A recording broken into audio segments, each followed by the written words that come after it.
So we are in Clovis, California. We just finished installing a new shoe at the upstairs bath. And so what we've got, this old shoe was in there, and PVC pipe, and it was sitting down on the cord of the TGI, and I'll show you that in a minute. Those silent floors have a cord on the bottom and the top. They cut a little bit out, but it was still too tight, and it was up too high against the tub. When they tried to install this gasket, which is what seals everything, it literally rolled the gasket up. And let's see if I can get you a good picture of that. You can see it just rolled that gasket up on one side. So that's the way it sat. Actually, more to the point, it sat like this. So flat around this portion, and then it just kind of hopped over the edge of the curb there and sat down just like you'd see it there off the side of the fitting. So it was trying to seal just here, which is the actual inside portion of the rubber. So anyways, that didn't seal. That had a leak. It's been there a long time, so it just leaked enough to finally cause some damage in the ceiling up here. So what we did, we tried to cut the cord out without removing the pipe. Unfortunately, it's so tight up there already that we ended up cutting into the plastic shoe. So we just got another shoe. It's ABS. Went ahead and got a coupling up in here, and you can see that. It's an 1.5 inch Schedule 40 ABS coupling. And of course, we got the green transition glue. That's per code to glue PVC pipe to ABS pipe. And then just a short little nipple. And then we've got the drain assembly. And the main thing we're trying to show here is that the gasket, when it's installed, and hopefully my camera won't flip, but the gasket, when it's installed, you shouldn't see it sticking out from around the perimeter, as you can see up there, hopefully. That gasket is now fully flat against the shoe.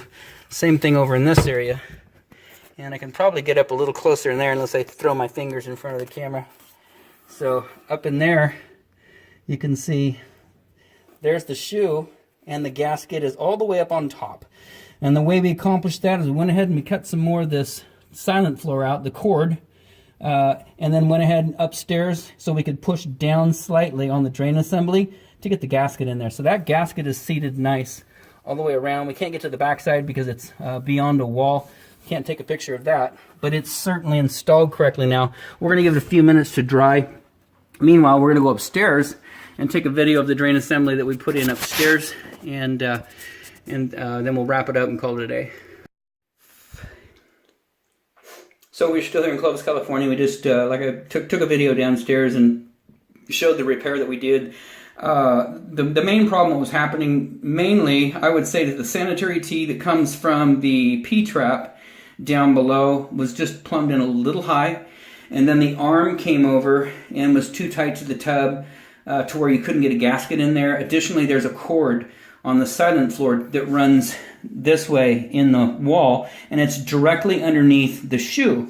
And so the shoe you can't push down. What they tried to do was slide it in, and it ended up peeling the rubber back, and it never sealed correctly. It sealed enough to where it didn't flood, but 13 years later, it began to finally show some problems up there. So they've done the water remediation, and everything's dry now. We've got a new drain in there. We damaged the old shoe trying to cut the cord out, and we couldn't get it cut out, so we just cut that and put a brand new Schedule 40 ABS coupling, a drain shoe, and then of course this came with the whole kit. We bought a whole waste and overflow kit, which includes the overflow and everything, but we just replaced the bottom portion that was damaged, put a new gasket in, new putty in, new drain in, and then of course you got the new stopper. It's the lift and turn, same as the other one, that goes in there. What we're going to do now is it's dried a little bit, so we're going to go ahead and run some water on it, take a look, make sure everything's okay. Outside of that, this installation is done.